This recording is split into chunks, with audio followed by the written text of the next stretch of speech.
I was just at Archipelago. They put in a feed barrel at their garage space. Okay. And I was with this dude Jordan there. I'm having dinner with him tomorrow night.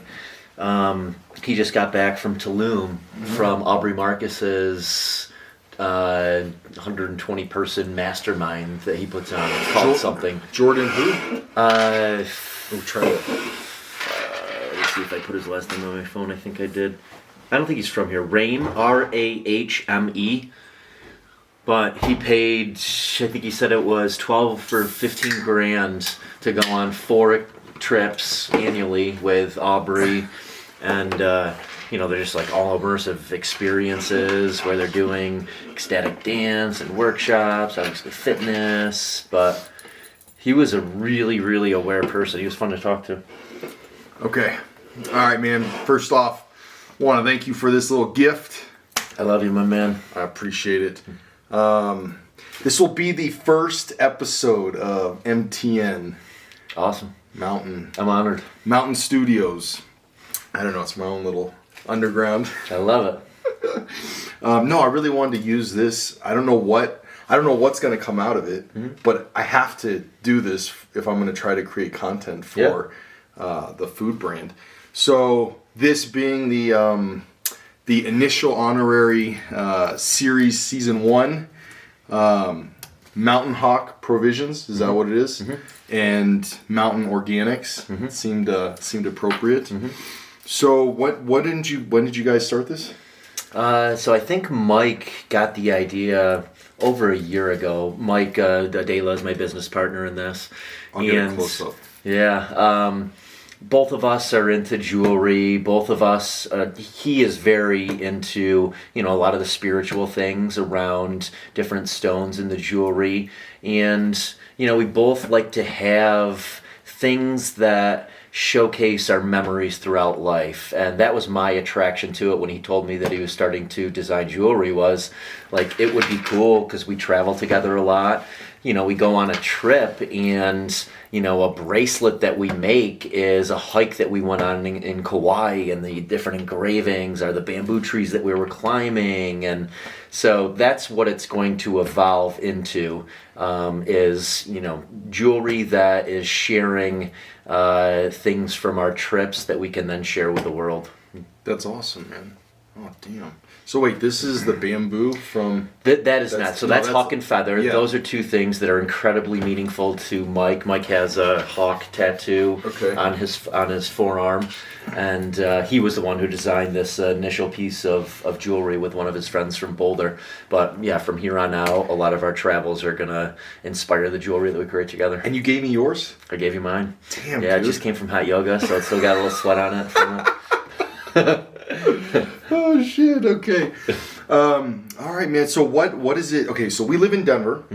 Huge startup Grateful scene. to live in Denver. Right? Yeah, grateful. Fucking amazing place. Because you've been out here for how long? 2.5 years. 2.5 years. Yeah, I think you were in Syracuse when I first Instagrammed you and was like, yo, I've got this My Mountain project, this shake. If I get it up and running, will you test it out? And you were actually like, yeah, why not? And I was like, oh, well, that was easy. Because that goes back to your, connecting with people, and that's a pretty big thing right now. Try to meet 2 new people every day. Is that what it is? How do you set that up? It's easy now with social media, but, prior to social media, I just made a conscious effort to have breakfast and lunch with someone new every single day. And now through social media, I have a lot of people reaching out, so it makes it easy to have people to meet with. I just have an ongoing... Honestly, now, though, I'm trying to back off a little bit on that. I feel like I've said yes a little too often. Not that I love meeting people, and I'm pretty good at making sure that we're going to be able to add value. It's a person where, like, I can help them, they can help me, and we're going to get fulfillment out of it. But...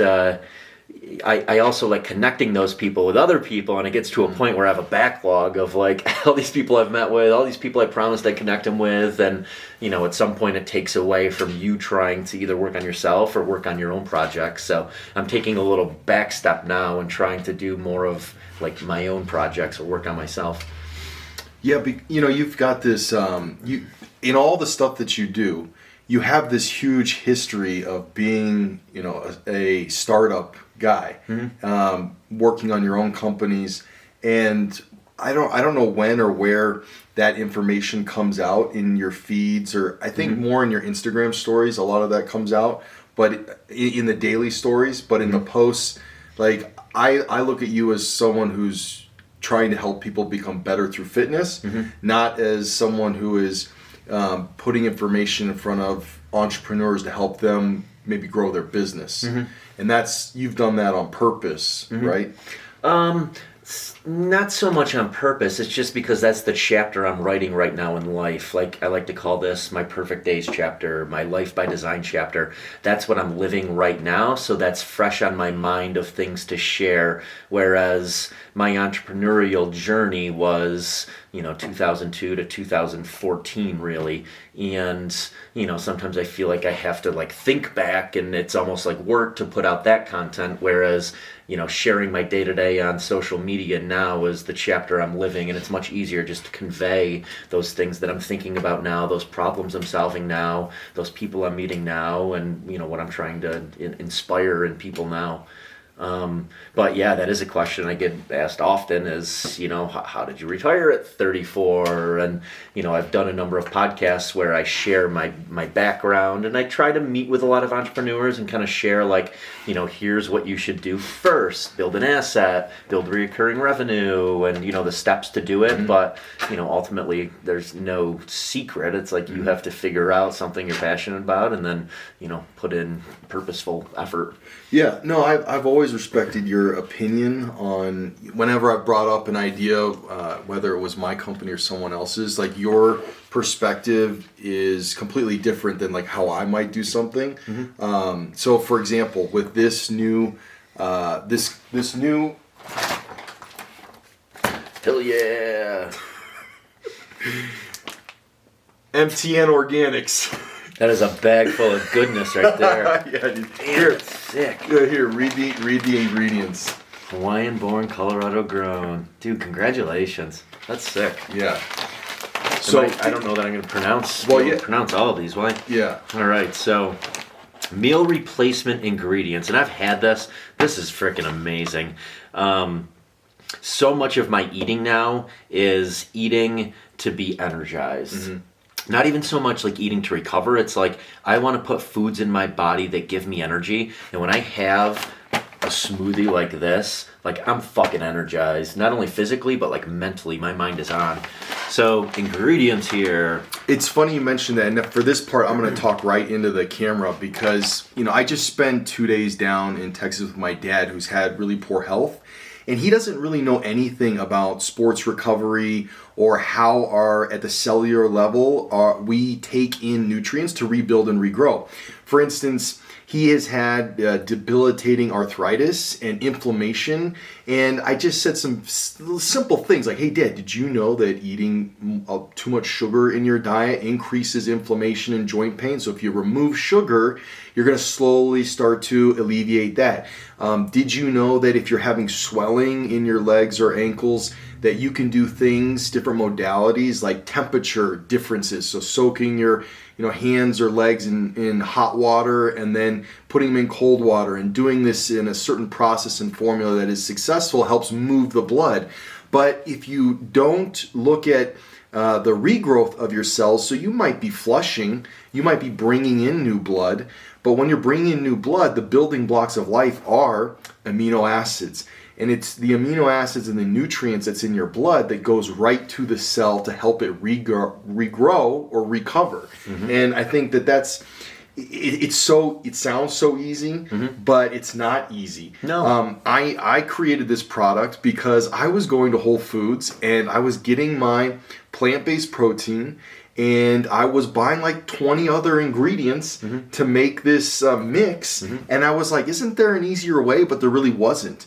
And then I went out and I found out a year ago that I could source these ingredients. And I just said, I'm going to invest in this. And even if I only, my first order is just enough meal replacement for 3 years, I guess, and then I'd be on it. But this is what's in it. I just kind of, you can go out there and get these things and make them yourself, but I just kind of did all the work. Yeah, I love your story behind it, solving your own problem. And this right here, this is preventative healthcare. That's what this represents.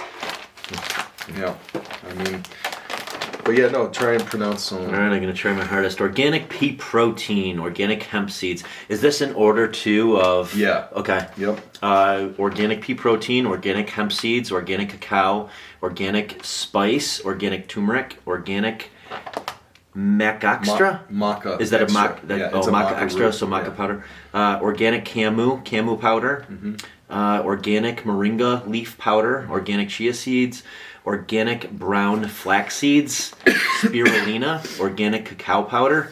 That's just the Hawaiian spirulina. Got it. The only one that doesn't taste fishy. Amazing. Yeah. Natural flavor, organic coconut flour, organic blueberry juice powder, organic cane sugar, organic pumpkin seeds, organic sunflower protein. There's a lot of organic stuff in here. It's 100%. I love it. organic. Organic Cordyceps. mushroom, right? Yeah, a whole mushroom blend.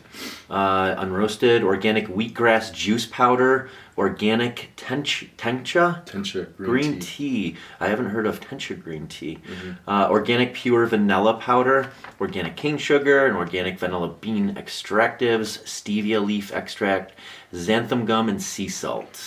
Yeah, so this is gluten-free and How many ingredients and vegan. is this? It's about, it's 11 superfood type of ingredients. So, This is amazing. like things like the organic spirulina, right? Turmeric, the seeds, blueberry. There's like 11 of these superfood type ingredients, and then you've got the plant-based protein. So something comparable would be organic Vega Sport protein. And then if you went and bought, the organic blueberry powder, the organic turmeric, each serving has like a full, let's say for organic spirulina, 4 grams. So if you were to go and buy, just a small size Hawaiian spirulina, it's like $40, 30 servings. We're putting in 4 grams, a real serving of that in each of That's your... amazing. Yeah. This is like having 6 espressos, but without caffeine. That's how much energy you're going to get from this. All right, well, I just have to mix up your batch. So here was the other... So, okay, let's talk about now startups, right? Okay, I went out... Oh, shit. First time studio problems. Okay, so initially, there's so many facets, the reason why I started this company, because it's a vehicle to talk about things like, let's say, our connection to the earth, right? When someone prepares your food for you, whether it's a home cooked meal or whatever it is, it literally tastes better. There's like better energy in that. When I was looking at how I'm going to package this and deliver it, I really didn't want to be one of those companies that keep sending, big plastic tubs. We already face such a huge issue with plastic in our ocean, and I don't know what the exact, how much plastic we have in our body because of the water that we drink and how much plastic's in it. But I didn't want to be sending out plastic tubs. Okay, so I was like, well, why don't to start or launch this company, I'll create a discount kind of program where if you buy. I will send you a pre-printed label. Find one of your Amazon boxes you've already got. Send me one of your empty protein tubs, and we'll recycle it, and we will send you That's your amazing. order. I don't know anyone doing that. So that was because lean methodology, startups, get something off the ground. I didn't really want to spend. I wanted to spend all my time and energy getting the best ingredients, but as far as marketing and branding and packaging, all that stuff doesn't really matter right now unless people really believe in product in the story is what Yeah. matters most first. Yeah. So that's a genius idea. I love that. okay. Thanks. Yeah. I You're was- just I was doing like, what something would Eric different. do? I mean, you have a massive why behind that, which is incredible, but it's also unique, and unique is what people talk about. So I have never heard of anything like that, especially with the why behind it. All right. Well, so by the time I edit all of this up and it's ready to roll, I'll have a simple site up, and I'll have a few of you guys. I'll give you a supply, and I would love for people to just. It's hard to describe. Like, you're so healthy already. That's why I really want to focus on.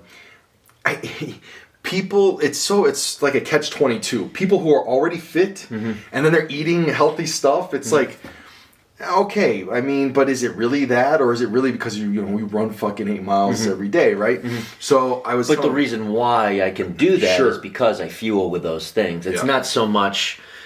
I mean, I probably couldn't eat ice cream every single night and have abs, but like I can go off my diet and still look pretty lean because I exercise so much. But a lot of it for me, again, is going back to the performance side of it, is eating food that gives me energy. And if I have ice cream at night, like the next day, I'm going to be lethargic. I'm going to wake up, I'm going to feel bloated, I'm not going to want to go to the gym. And it's amazing how many, that one little decision, how many days that can affect. No, I mean, I know, yeah. Right? So, I'm kind of trying to kid myself or fool myself that, I put on all this weight because when I was racing Ironman, I was like 10% body fat, and now I'm like 25% body fat, but I knew I was going to launch this, so I thought if I actually ate my product and then transformed on it again, then that would be a way to say, hey, it's possible, you can do that too. And doing it with some, like I'm going to do it for my dad. I'm going to completely transform him and make content out of that. And I'm gonna reach out and find, like, what I would really love to do. I'm not I'm not a doctor. I'm not a coach, but I know how to do this stuff, and I know that it works. I self-experimentation is so much more powerful than science, in my opinion. Like, the people that I follow, they're self-experimenters.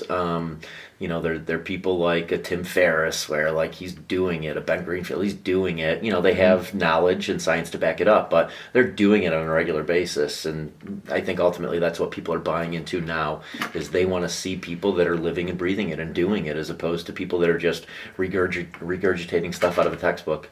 Yeah, for sure. I mean, even just a few. I know it's like how can you really judge this? But my dad's like, I don't know if this is a placebo effect, but that stuff you gave me, I'm like ready to do stuff. Like, not a placebo effect. There are things that are a placebo effect. I can name a lot of products that are a placebo effect, but that is not one of them. I know. Yeah. He's like, he's got his routine now where, so he gets up, he has like, he has a glass of warm water and half a lemon, and then 45 minutes later, he has just a green tea. Then he does about 30 minutes, something to get his heart rate up, whether it's walking or elliptical or... and then he's doing the rapid reboot compression boots for like 30 minutes. He loves that. He's like, I can just sit here and this thing works. Yeah. And then he does, the hot and cold where he's dipping his ankles in. In fact, he had, like, I was like, okay, I can't right now just get a hot tub and a cold tub and put it on his porch, because he would be like, what the hell are you doing? So I went out and got this the sous vide machine. I've been cooking with that, and I was like, this is genius. I'll just get 4 tubs. I'll get 2 sous vide machines, and I've got them heated to 105. He's like, what are you doing? And he's sitting on the couch. He puts his feet in the warm water, and then he's putting it in the 52-degree cold water. I just had a bucket of ice, and I made it that temperature, a little thermometer. So now every morning he's doing that, and he's like, this is genius. That's awesome. And the setup costs like $200. That's amazing. Yeah, that one really, that's a really good one. Yeah. So, and you know what? I looked around Houston. There's no Denver sports recovery in Houston. No, most cities don't have it. I know, it's crazy. It really is crazy. It's like, that would be something. I mean, I don't know, whatever. I'm not going to get into that. We're down there, but there should be something. Yeah, I was on a panel yesterday talking about the future of fitness, and that was a big topic, was instead of people finding discomfort through exercise, finding discomfort through these extremes, and also recognizing that it's not recovery. It's so much more than that. It's mental well-being, it's mental clarity, it's positive energy, it gets you in your flow state, you meet like-minded people, you have vulnerable conversations. It's like, these are the reasons why I do it. The recovery is another benefit, but honestly a fairly small one compared to all those other things. And yeah, I just feel like that needs to be more lifestyle based, not set up in a sterile athletic environment, but set up in an experiential way, just like a lot of the boutique fitness studios have gone to draw in kind of mainstream America to realize the benefits of it and to make it, fun. But then, people walking away with that big win of like, wow, I feel amazing after sitting in cold water for 5 minutes. Yeah, I just, it's a mindset thing too. Everyone, not everyone, in my experience of, hey, let's get fit, you can be, ripped, but still be unhappy. Oh, God, yeah, because you're doing it for someone else. You have to do it for yourself. Yeah. Like Iron Man, you were doing that because you wanted to be a better version of yourself. You weren't doing it. I mean, the competition aspect is nice, but like you did it for yourself. You didn't do it because you wanted to get a certain place. I'm sure you had some time goals, but it was, again, just like competing with yourself, wanting to be the best version of yourself. I actually never had any time goals. And I told my coach from the beginning, I was like, it's not about the time. Yeah. It's just about like if I can improve and see improvements. Like I want to get to the place where it's like it's so hard to get a little improvement. That was where I wanted to get and just see what happened. And that took like 2 years. And then I was even like, oh, like I could do this for 5 years. It's like, whatever. Well, it's the process that you need to enjoy. Yeah. And this last year has been. I just did not want to do it. Okay. Yeah. Just did not want to do it. So, okay, well, tell me what's your favorite takeaway from this book? The book, so Untethered Soul. I'm about halfway through it right now, and a lot of this stuff I was aware of. Like, I think I'm a pretty conscious person. I'm present, oftentimes on my terms, not so much on others, but I'm getting better at it. But it talks a lot about, like, this inner voice that we all have, and just understanding that everyone has this inner voice, and that, like, you have to back up and realize that that's all it is. That's not you. It's just a voice in your head, and you have to understand, like, how to control that inner voice and how to just, like, be and how to be aware. So that's what I'm enjoying most about it. And also energies. Like, it talks a lot about, this inner energy that we have where, let's say, I break up with my girlfriend, but like I got a lot of sleep, I had a good workout, but I feel like drained. I wake up the next morning and just don't feel good. And then like, we make up, we have a good conversation, and then like all of a sudden you're like energized again. That's your inner energy, and it's understanding like how to open your heart and how to open up these different chakras to energy so that they're always open and you're not closing anything off. And that was kind of fascinating, thinking about it from an inner energy standpoint rather than just like, oh, I know I get energy when I sleep well, I know I get energy when I eat well, I know I get energy when I work out. But like social interactions, there's energy transfers, and just having open hearts to people so that you always are like just shining your light. No, for sure, man. For sure. Yeah, I was just listening to Joe Rogan's today. He had a buddy he hasn't seen like in 10 years who went to India and was actually a monk for like 6 years, and he was talking about how the focus of the yoginis and the monks was like to be completely not attached to anything and to develop that inner peace. I was just fascinated to watch. I can't like verbatim repeat what they said, but you probably really enjoy that right now. So what is the foreseeable yoga journey look like for you? Practicing stillness, practicing meditation, practicing being okay, not being on. I've spent my entire life, and I know you've spent a lot of your life, like being on, which is important for athletic endeavors. It's important when you're running a business and managing people. It's important when you're, well, I'm going to back up. I was going to say creating, but I do think stillness aids in creating. But, we practice often, public speaking, we practice often to be on all the time. And, we're in this society where there's just like so much stimuli. And I think I've done a decent job at like doing things that eliminate distractions. Like, mountain biking, I always said, was my meditative thing, where there's, I have to be in the present moment. It's training my mind to be in the present moment. Downhill trail running, but there's still like a stimuli involved with that. And I'm trying to get better about being okay, just being still, meditating, and having creative thought come to me like after that stillness. And again, like a lot of this stuff, like I think I'm an aware being, but it just teaches you how to be even more aware, and also how to be more aware like to energies, and like being aware of things that like made you happy and brought you positive energy, and things that sucked your energy. Also, yoga is helping with flexibility. It's helping with strength. So those are nice benefits. Wait, you said you felt a 10% gain in strength? Yeah, just in 2 months of doing yoga, I've had about a 10% gain in my lifts, which is crazy. I haven't had strength gains in years. I wonder what the physiology behind that is. Is it because you get that extra stretch, which like opens up more growth in there? I don't know. I don't think so. I'm already pretty mobile from a lot of the Olympic lifts. I certainly am getting even more flexible, but I think it's coming from engaging muscles that I've never engaged before. Mm-hmm. Because while I do lots of reps and get my heart rate up and lift heavy weight, I don't do a lot of time under tension. And yoga is time under tension, and it just is developing core and stability strength. So like when I'm squatting now, I just feel so much more like grounded, like a base. It's crazy. Yeah, man, I've been really focusing on my cooking skills. Hey, that's a talent I have not developed yet, but someday would like to. And when I am ready, I'm coming right to you for it. Oh, dude, I love to eat. Who doesn't love to eat?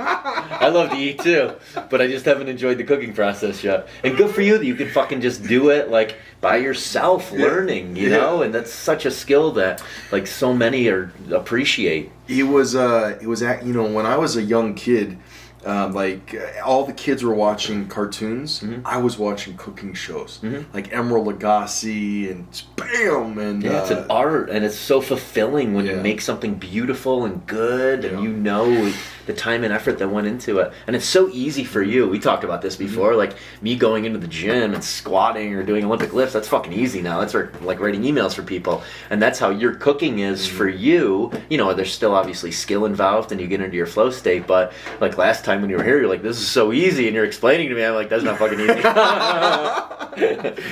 You know what else is the photography and the cinematography and editing for me is I get into that same mind state, and I love it. So that's why this next year for me is really getting good in this craft, and I'm fortunate that I can try. I will build this company to whatever it can succeed at being, and I can create content around it using this stuff. It's like I designed that on purpose because I was so tired of trying to do other stuff. It's like, it's right here in front of me. Why don't I just do this? So, spending the month in Hawaii, really tightening up a lot of the things for the company is a big thing, and being able to have my dad out there and really just be at, that's the most peaceful place in the world to me. So, if you have enough hardships in some certain areas of your life, you can really appreciate that peace even more. And I think my dad really gets that too. So we're going to do that, and then this summer is going to be, I have some plans, but I haven't really locked down anything other than try and spend more time in Houston with him down there, and then go on a road trip with him in the fall. Amazing. Yeah, that's going to be one. I'm practicing all of this stuff so that when we take that trip, it's a full-on documentary style film. Amazing. Yeah, I got some aces up my sleeve for that. That's cool. For sure. Yeah. Well, shit, man. Hey, so do you guys have? I would be happy to talk to you guys about a real product, a nice product video for at least this one or anything you guys have in the works. Let's do it. We'll do a little bartering. You guys will do a video for me. Yeah, I mean, happy to promote this stuff for you. Yeah. Then you just need to tell me how you want me to promote it now. Whether you want me to promote it as happy to promote it as the brand, but I honestly think it might be cool to promote, from my standpoint, is like, this is my new 22 superfood ingredient smoothie that I'm taking. So people are, it's like the biohacker smoothie. We could call it the Hinman. Yeah, I want it to be your brand. But oh no, I meant your shake. God. Because here's the thing. I was coming up with all these names and whatever, and literally one scoop is like a snack.